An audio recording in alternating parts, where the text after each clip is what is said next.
Hey everyone, it's Katie with Mountain Modern Life, and if you are new to our channel or you missed our last video or post update, my husband and I are currently pregnant with our baby that is due in August, and I'm actually 18 and a half weeks right now, which is super exciting. But what I want to do is actually share a first trimester recap with you.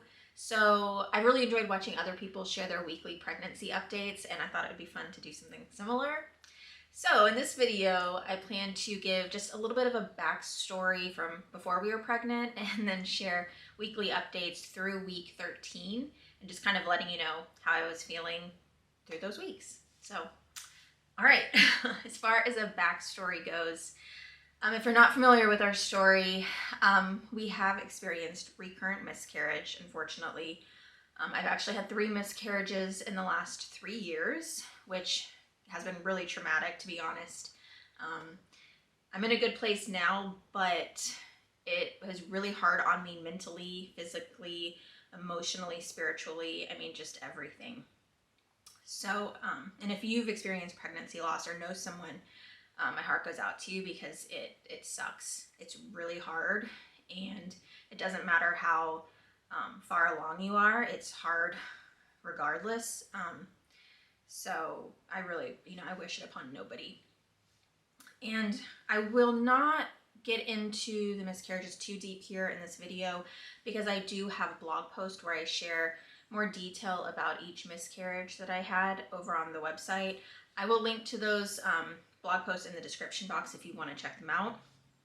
But I will say that all of our miscarriages were missed miscarriages, which means that there was no signs. It wasn't until we went in for our ultrasound that we actually discovered we had already miscarried, and then we kind of had to wait it out. Well, there was a couple different ways that I dealt with each miscarriage. I actually did them all different. But again, I get into that on the website. The other thing is they were all in the first trimester. They were all early miscarriages. So to be here at almost 19 weeks, honestly, is such a miracle. I didn't know if I'd ever be in this position right now, so I'm just really grateful for this pregnancy and how it's been going so far.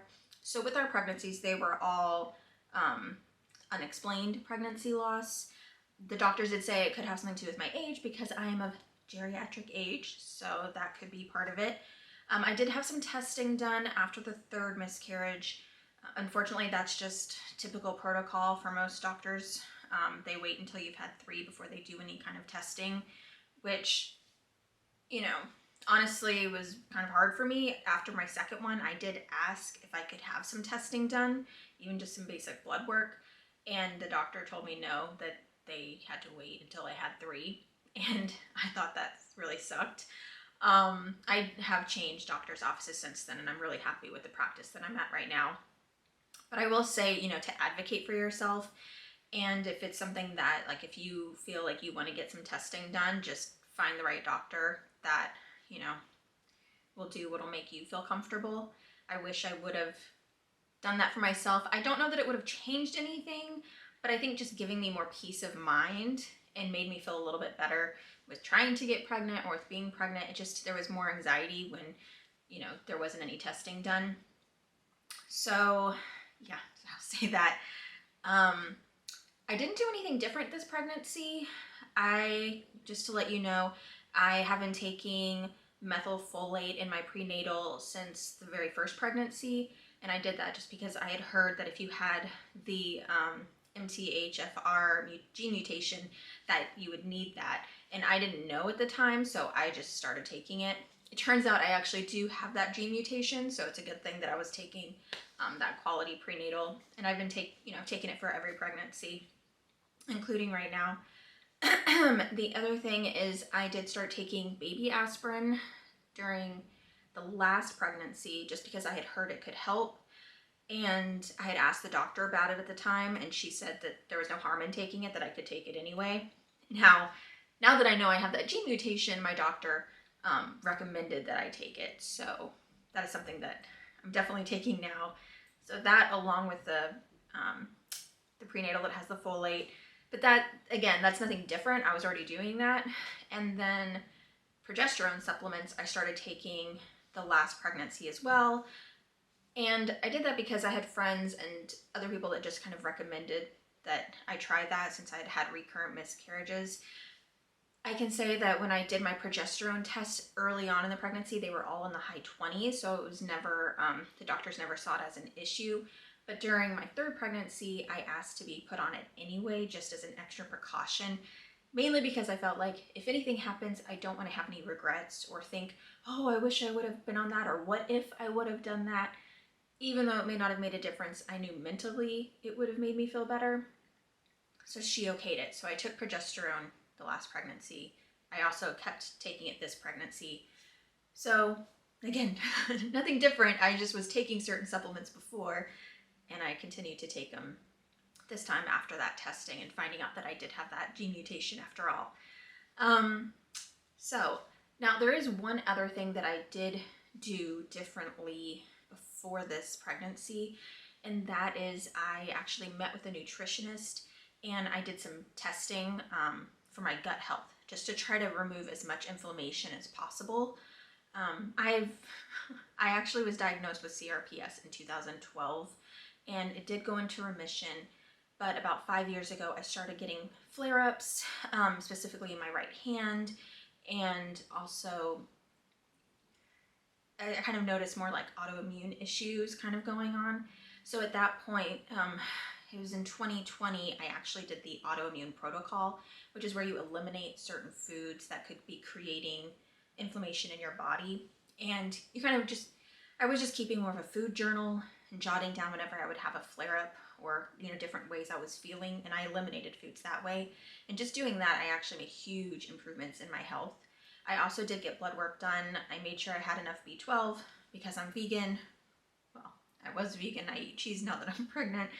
But I was vegan, so I was also on a B12 supplement. I was taking some extra vitamin D because I was low in that at one point.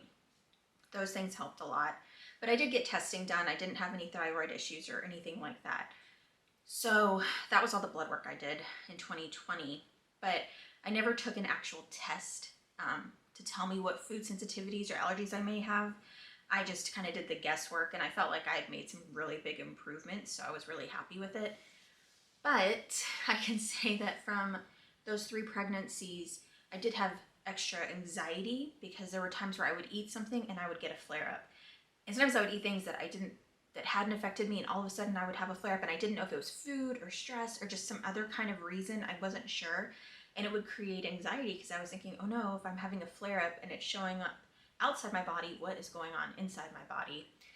And I'm not saying that it actually had anything to do with creating miscarriages, but it did create anxiety, and that was something I really wanted to manage and lessen as much as I could, which is why before this pregnancy I was like, you know what, I'm done guessing. I want to know what foods for sure I'm having sensitivities to or I'm having reactions to. So yeah, so I took the LEAP protocol test, which is the food sensitivity test, and it's one of the it's highly regarded, I guess you could say. It's supposed to be really, I mean, I did my research and I just felt really good about that specific test. It's more expensive, but I felt like it was going to be a really good test. So I took that, and then I also took the gut zoomer test, which is a microbiome test. And with that test, it basically reads your gut flora and everything, and it tells you, they recommend basically certain probiotics and other supplements that your body specifically needs based on that test. It's really fascinating, actually. So, like for example, there was it tells you what strains of probiotics that your body needs. I was taking a very expensive, very popular probiotic prior to getting that testing done, and I really didn't feel like it was making much of a difference, but that testing proved that it wasn't, because it actually didn't have a lot of the strains that my body actually needs. So just because a probiotic is well known or is popular or works for somebody else, it doesn't mean it's necessarily going to work for you. I definitely had really great results with that, and with the food sensitivity test, because I had already eliminated like gluten. I knew gluten didn't work well with me. I knew I had some issues with dairy. Soy, I was kind of like, if I had too much of it, I noticed that I would kind of have a flare-up. And that's the thing with the food sensitivity test too. It kind of you know, maybe you can have a little bit of something, but if you have too much of it, you get a reaction. So, yeah, it's kind of fascinating. When I got the results back, there was quite a few foods on there that I was eating almost daily. And I was like, wow, that's amazing that, because I actually had my flare-ups down pretty good. Like I didn't have very, like I would always rate it from like 0 to 10. And I would say I was at a 1 or a 2 daily. You know, it was pretty good for a few months before I took that test. And when I took it, it went down to a 0. Like it was amazing. Like what a difference it made. Not only that though, my mental health improved so much, and that I was not expecting. Almost immediately after, you know, removing some of those foods and taking those supplements, I noticed my anxiety was like I had been working on anxiety, you know, meditating and doing things to try to like lifestyle to help ease it and manage it better. But it was like as soon as I made those changes, it went down. I didn't have nearly as much anxiety. And that even fed over into like the comparison game, because I was constantly comparing myself to how others were doing, because I would have these moments of like extreme fatigue and chronic pain and just all these things that I felt like were holding me back from like what I wanted to do. And I would see other people just like moving forward with their lives, and I would feel like, you know, sorry for myself in one way, but also just frustrated because I just wanted to be able to do those things. And I felt like my body wasn't letting me, and it was just taking me longer to do things that, you know, didn't take other people as long to do. So the comparison game was really, I struggled with that for quite a while, for the last 5 years, I would say. As soon as I made those changes, it was almost like it instantly, I just didn't even care. Like, it's like, that's crazy that it made that much of a difference. So I know I just talked a lot about those 2 tests, but they really did help improve my health and made me feel more confident in getting pregnant, because I felt like my body was healthier. I felt like I didn't have nearly as much inflammation, and that just made me feel more confident and less anxious. So whether or not that has anything to do with miscarriage, my mental health improved and I felt better, and I think, and that made it worth it. So that was in August, and we hadn't been trying at that point. I wanted to wait and try to like heal my body and just get healthier, especially after each miscarriage. It's like I basically had the first trimester, I would be sick for months, and then I would have a miscarriage, and then my body would need to repair and restore, and like mentally and emotionally I'd have to, you know, get back to a better place. So it was just like this constant roller coaster of just, I don't know, it's like I would start making headway. I would have these projects, I would be doing really good, and I'd be really excited and passionate, and everything would be moving forward, and then I'd get pregnant, which is amazing. Then I'd get sick, then I'd get tired, then I would like not, it was like useless. Like I felt like I wasn't able to do anything, but I was like, it'll be worth it, it'll be worth it. And then I'd have a miscarriage, and then I would have to deal with that for a couple of months of my body kind of like, and mentally just trying to get back to baseline. And it happened 3 times, so it just felt like I just wasn't getting momentum. Yeah, so anyway, so with this pregnancy, we found out in November, and it was actually right before Thanksgiving. And I want to first tell you, it was about, actually, so again with the mental health, like how I felt so much better. I would say it was about 2 months before we found out we were pregnant. I was noticing, you know, it seemed like everybody on social media was pregnant and sharing their pregnancy announcements. We even had a friend a month before we got pregnant who told us they were pregnant, which is awesome, and I was so happy for them. But I can say in the last few years, whenever somebody announced being pregnant, I would be triggered, and I would be happy for them, but I would also really struggle because I would feel sad and I would feel jealous. Excuse me, and then I would feel guilty for feeling those feelings. So it's like, as much as I just wanted to really be happy and joyful for them, part of me just couldn't. It was really hard for me, and I would just try to avoid, you know, anything that had to do with people being pregnant. If I saw someone, I would have to unfollow somebody or just not look at it, because it was really, really triggering for me. And this time, the 2 months before we found out we were pregnant, when I was seeing all these announcements, I felt this overwhelming sense of love, like, and joy, and just my heart was gonna explode with love because I was so happy for these people. And it was like I was feeling the joy that they felt knowing they were pregnant. I could feel that too. And it was like I had this confidence all of a sudden, just feeling like, oh, that's coming to us. And it didn't mean pregnancy necessarily. We were open to different ways to grow our family, but I was just like, oh, we're gonna have our family soon. I feel good in it. I don't know the timing, but I just know it's gonna happen. And that made me feel a lot better. But just, I think feeling so happy for other people fully was a good sign for me, and it made me feel like I was in a really good place. And then we actually went up to New England a month before we found out we were pregnant. It was in October. And during that trip, I remember we were in the car, and I turned around and I had this like little daydream vision of a toddler in our back seat, in a car seat. And it was just a quick little, like, thought that I had, but it felt real for like a second. And I remember feeling like, wow, that was kind of cool. Like, I actually could see it for the future, and it made me feel, again, more confident, and just feeling like it's coming, I don't know how or when, but I just know it's on its way. And then I also had this dream, and I've always had weird dreams since I was little, and I enjoy writing them down and reading about them later on.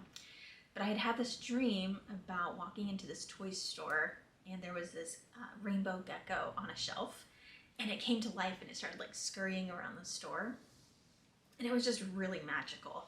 And I was writing about it, and when I did, I was like, that's really interesting that it was a rainbow gecko.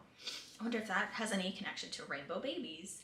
And so that just kind of gave me, another good experience and good feeling of like, it's coming to us.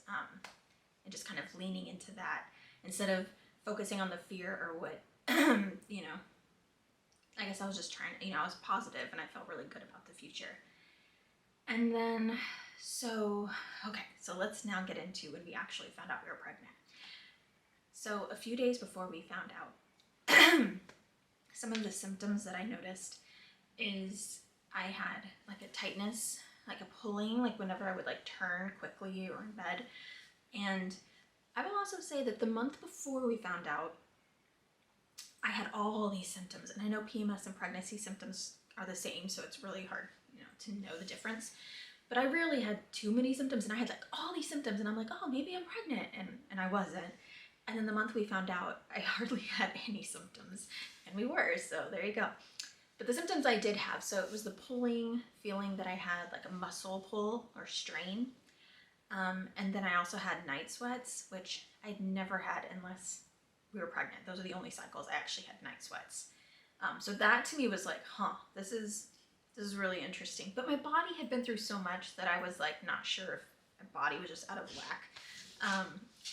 So I had that. And then I was emotional. It was around Christmas, so we were watching a lot of cheesy holiday movies, specifically Hallmark Christmas movies. And there was this one movie we were watching, and I just started crying because there was this like beautiful cheesy moment, and I was like just crying because I'm like, it just made me so happy, and I'm like, oh my gosh, like it's kind of weird, I don't know. So yeah, those were the three things that stood out before we got our positive test. So I actually did test 3 days early, and we got our positive. And so we were about coughing, throat cleaning has been like a pregnancy symptom, especially lately. It's super annoying, so I'm sorry. But let's see, so then at week 4, that is when I was starting to feel bloated. I had some back, my back was kind of achy, and I was still emotional, like for happy things. I actually had to go in to get my testing for the HCG and progesterone levels, which came back really, they came back good. Well, the HCG, you have to wait 2 days for it to double, but everything ended up, coming out good. But I remember on my way home, I was listening to Christmas music, and this Jason Mraz Christmas song came on, and I just started like bawling. And I was just like, his voice is so beautiful. It's like an angel. Oh my gosh. And I called Eric because I'm like, this is insane. I'm like bawling and like happy tears because of how beautiful his voice is. And it like, I think it just hit me that we were pregnant, and I just felt this like, all this love and joy just come over me, and I was just very emotional, but in a good way. But it was just kind of, it was weird. So yeah, that was week 4. So then in week 5, I was bloated. I started to get kind of irritable, so I'm sure Eric was enjoying that. I had some waves of fatigue that were kind of coming and going, and then I had started to have some food aversions during that week. Mainly anything with, like, I could not do anything with onions or garlic. Vegetables were starting to be iffy to me, and I eat a lot of vegetables normally, so I was definitely starting to get a little weary about veggies. And then anything that had a little bit of sweetness to it was starting to kind of be off-putting. Like I said, it was the holidays, so I was drinking a lot of Chobani has this oat milk eggnog that is so good, and I was drinking it every day. And during week 5, I remember I could not drink it anymore. So that was the first thing that I remember specifically that I was like, yeah, I cannot do that. So that was week 5. So then it was in week 6 where the nausea started to kind of hit. So I was having a lot more waves of nausea, waves of fatigue. I started to feel kind of flu-like symptoms. I remember feeling just super achy and very congested. And there were these cheeseless crackers that I was eating a lot of, and they were nasty all of a sudden. So that week I was like, can't do those. And water actually started to seem kind of gross to me too. I am someone who drinks a lot of water normally. I don't really drink anything else. I don't really drink juice or soda. Like, water is my favorite beverage. And it was starting to be really gross to me. So it was like, oh, all the things that I normally love, I don't like anymore. That's great. So yeah, that was week 6. So then at week 7, I started to have all day nausea, and I wasn't throwing up, but I was just so sick all day. I remember wishing I would throw up because I just felt so awful. I was also really congested, and I was craving carbs. Like, I really wanted lasagna, and I was craving greasy food, like breakfast sandwiches and breakfast burritos, burgers and fries, like all carbs. Pretty much anything with gluten or cheese, that's really what I wanted. And which, as I said earlier, I don't do gluten because it doesn't sit well with me, but vegan or gluten-free bread was just not doing it really. I just really wanted good bread. And I wanted cheese. And the thing is with that food sensitivity test, and this is why it was kind of nice to take it, so I knew. First off, I don't eat cheese, or I didn't eat cheese, mainly because it kind of grossed me out. And I feel like it didn't sit well with me, but also it just would gross me out sometimes. So I was just like, and I like vegan cheese. I make my own. It's great. Yeah, so I didn't really feel like I needed it. But now it was like the only thing I wanted. Vegan cheese and vegan meats seemed disgusting to me at that point. But when I took my sensitivity test, I found out that cheddar cheese was actually fine. I did have reactions to milk and to like American cheese, which kind of explains things, because I remember sometimes I would have something and be like, have a reaction, other times I don't. So it kind of makes more sense to me now to, like, if I had, for example, there's this like Amy's mac and cheese, which is super good. And when I would have that, like, I would notice a flare up, but then I would just eat normal cheese and I wouldn't. And I think it's because there's milk in addition to cheese. And cheese has milk in it, so it's confusing, but the nutritionist explained it just because it's processed different, so that's kind of why. But anyways, cheddar cheese was okay, safe, a green light for me technically, based on my testing. So I was like, I want cheese, I'm gonna eat some cheese. So I started eating cheese, and it was like a saving grace. It was, I just felt like so grateful that I could eat cheese. So I started making gluten-free grilled cheese sandwiches and during that time, and that was really good, and that was kind of helping. I was also just eating all the time because I was so nauseous. Like, I was just constantly eating, and I wasn't eating healthy necessarily. So Yeah. And then week 7 is also when we had our first ultrasound.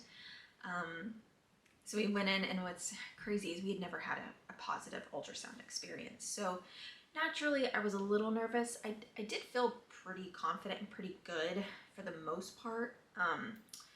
But there's always that little bit of just not sure like how it's gonna go. So we went, and I actually looked at the ceiling during that ultrasound because I was too scared to look at the screen in front of me. And I waited until the tech, played the heartbeat and told us everything looked good. And then I looked at the screen.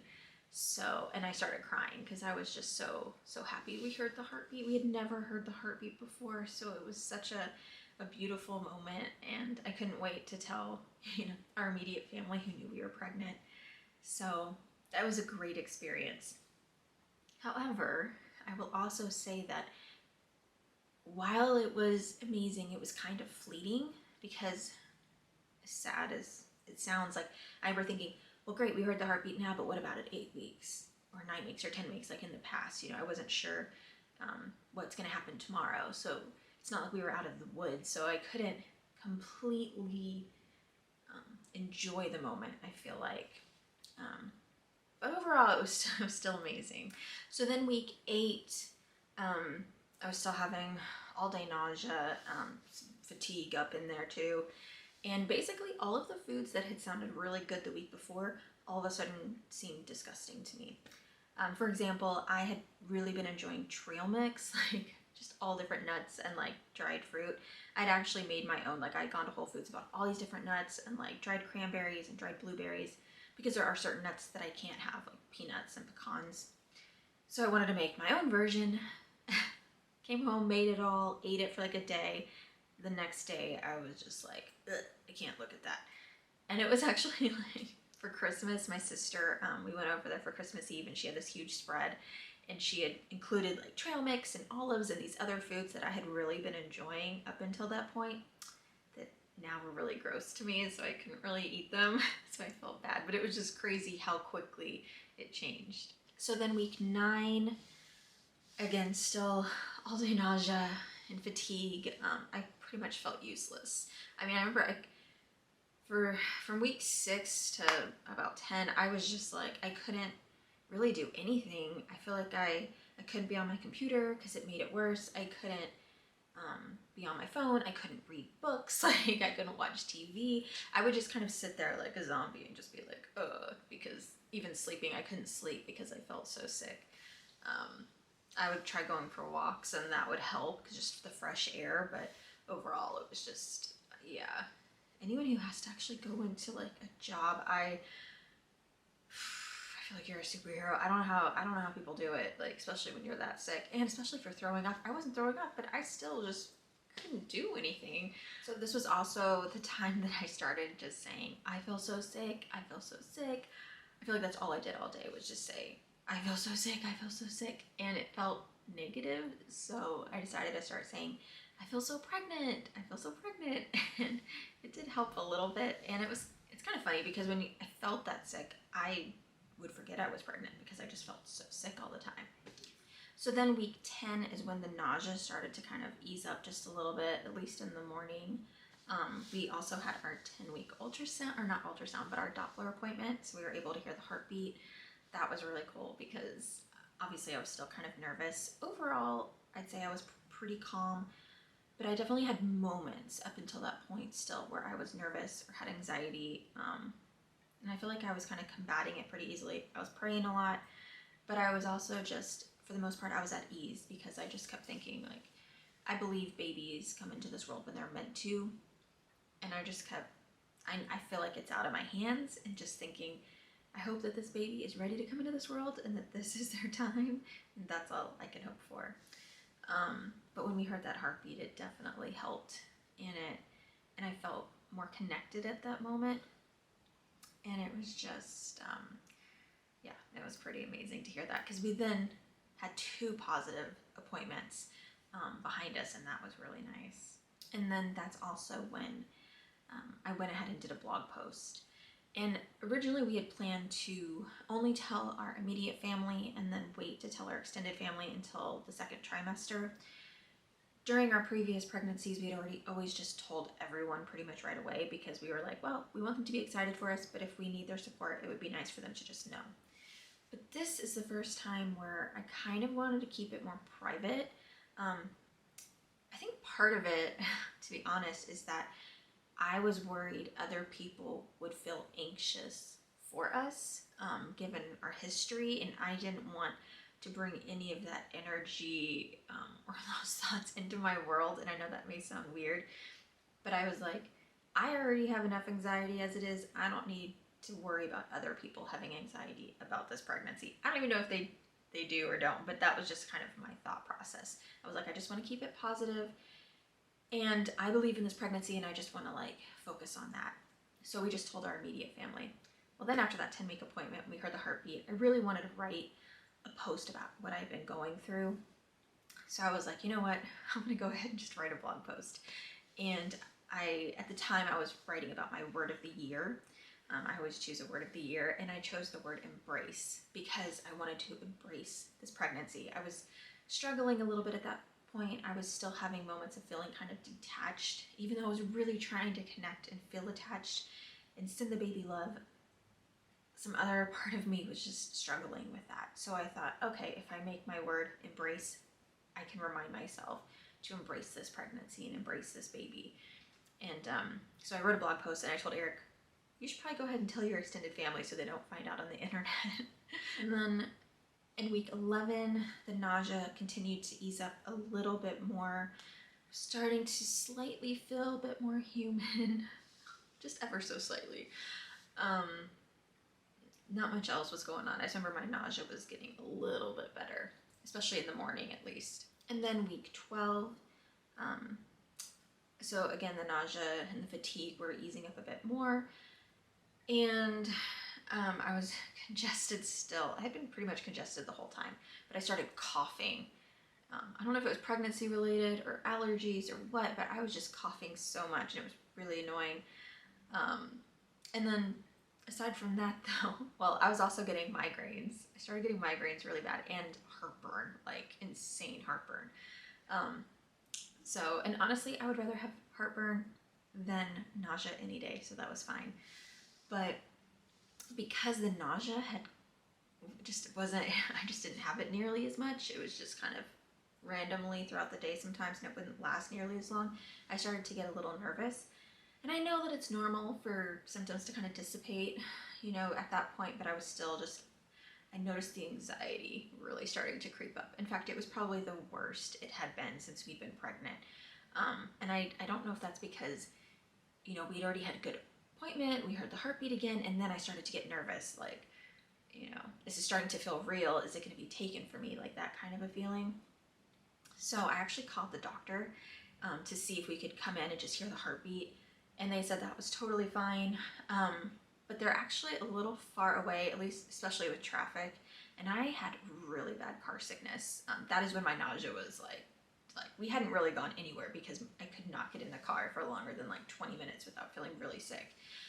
So they told me I could actually just go to a local place because I found one nearby where I could do an ultrasound, and they told me that was fine. So we actually booked a 12-week appointment, an ultrasound appointment. And I can say that when we got pregnant, I did not plan to have any extra appointments or any extra ultrasound appointments. I was really going into this trying to be like, I'm going to be calm, and I'm just going to go with the flow of the scheduled appointments, and I'm not going to let anxiety get the best of me. I'm not going to worry or give in to fear. Yeah, during week 12, that just all went out the window. And I was like, I need to know that everything's okay. And honestly, I'm really glad I did that because the appointment was amazing. It was beautiful. It was such an amazing moment because we saw the baby moving around, and it was great. So I'm glad that I listened to my body and that I did what I felt was best for me at that time. I'm also really glad that our doctor's office was very supportive of that. So I'll just say that if you're ever feeling nervous or anxious, or you feel like, do what's best for you, listen to your own body. So after that 12-week ultrasound, I felt much more connected. It really started to feel more real for me.